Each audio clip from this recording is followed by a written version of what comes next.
So you've got a new year, a brand new administration, and this totally radical new strategy for American power. The big question, though, is what happens when that strategy gets tested for real? All right, let's get into it. And then, bam, the news just explodes across the globe. February 28th, 2026. After weeks of tension just ratcheting up and up, the United States and Israel launch a massive military operation against Iran. So, how on earth did we get here? That's the question on everyone's mind, right? Was this just bound to happen, or was it the direct result of a really deliberate, really dramatic shift in U.S. policy? To figure out what's going on now, we've got to go back and see how the entire playbook got torn up and rewritten. Okay, so let's start with what's actually happening on the ground. The first reports coming in are painting a picture of this incredibly coordinated, just overwhelming assault. All right, so the official line is that these strikes have two main goals. First, go right after Iran's senior leadership in Tehran, decapitation strike style. Second, hit all the key military sites around the country. And the public reason, the stated goal? Well, a post from President Trump put it pretty bluntly. Stop a nuclear Iran and take out imminent threats to the American people. But, Iran wasn't just going to sit there and take it. They immediately fired back with ballistic missiles and, crucially, activated that huge network of proxy forces they have all over the Middle East. But here's the thing you have to understand. This wasn't just some random escalation. Nope. This is the direct result of a brand new playbook for American defense, a playbook that was literally rolled out just a month ago. And here it is. This is the document, a memo from late January 2026. It lays out the brand new National Defense Strategy, the NDS. And let me tell you, this thing is a complete and total break from the past. It's the document that basically set the stage for everything we're seeing unfold right now. The language in this memo is, well, it's intense. It doesn't pull any punches. It basically argues that previous administrations totally wasted America's military power on these, quote, grandiose nation-building projects instead of just focusing on practical, concrete interests.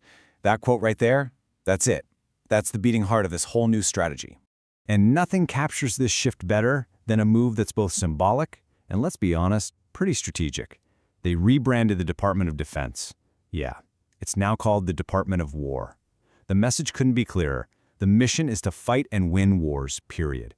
Not to get bogged down in, as they call it, endless wars or nation building. So you can really see the massive difference here. The new strategy just throws out these vague ideas like the rules-based international order. Instead, it's all about a laser focus on practical, concrete interests. So, nation building, that's out. Focused deterrence, that's in. And yeah, the new model really says it all, doesn't it? America first, peace through strength, common sense. Okay, so the strategy itself is built on four main pillars. 4 lines of effort. 1, defend the U.S. homeland. 2, deter China in the Indo-Pacific. 3, and listen up because this one is super important for the Iran situation, increase burden sharing with U.S. allies. And 4, supercharge the U.S. defense industrial base. Pretty much everything we're seeing flows from these 4 big goals. So that's the strategy. But how did we get to the point where it had to be used? Well, this new playbook didn't just show up out of nowhere. It was created for a region that was, frankly, already a tinderbox just waiting for a spark. And to really get a handle on the threat, at least as Washington and its allies see it, you gotta understand the sheer scale of Iran's influence. Look at this number. U.S. intelligence figures there's somewhere between 140,000 and 185,000 partner forces loyal to Iran's Quds Force. That's their special branch for foreign ops. And these forces are everywhere. Gaza, Lebanon, Syria, Yemen. This is that proxy network we were just talking about. This is what got activated. And man, when you look at the timeline, the escalation is just stark. It really kicks off in late 2023 with the Israel-Hamas war, and suddenly you see a huge spike in proxy attacks. Fast forward to April 2024, and the shadow war is over. We're seeing direct strikes between Israel and Iran. Then, January 2025, the new administration comes in and brings back the maximum pressure campaign against Tehran. But the real turning point, that's June 2025. The IAE, the nuclear watchdog, says Iran's in violation. Israel launches a strike on its own, and for the very first time, the U.S. jumps in directly. It all leads to this one last, desperate round of diplomatic talks in February 2026, which fails, and that was just days before this whole thing kicked off. So we've got the two pieces of the puzzle, right? The new strategy document and this timeline of things just getting hotter and hotter. So now let's connect the dots and see exactly how that playbook was put into action. You can really boil this whole NDS down to 3 big ideas in practice. First, peace through strength, basically having overwhelming power. Second, increased burden sharing, getting allies to step up.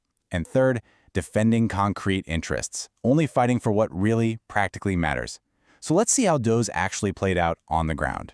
And check this out. You can map these principles directly to what happened. Increased burden sharing? Well, that's the joint U.S.-Israel operation right there. Restore peace through strength? That was that huge American military buildup in the Middle East right before the attack. The whole avoid endless wars idea? That's clear in the mission goal. It's not about nation building. It's about eliminating imminent threats. And the whole thing is justified under that big umbrella of defending American interests, exactly what the president said. And this really says it all, doesn't it? The vision versus the reality. On one hand, you have the clean, powerful, symbolic image of the new Department of War. And on the other, you have the messy, complex, and violent reality of what happens when that department actually goes to work. Which brings us right back to the present moment, and to a future that is now incredibly, dangerously uncertain. The immediate aftermath is just chaos. As everyone expected, Iran is hitting back at Israel. We're getting a flood of reports about attacks on U.S. bases all across the Gulf. Bahrain, Kuwait, Qatar, the UAE. And here's a really critical point.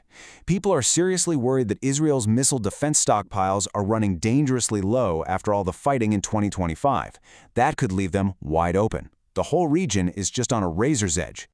And so, it all comes down to this one massive question. The name of the 2026 National Defense Strategy was Restoring Peace Through Strength. Is this what that's supposed to look like?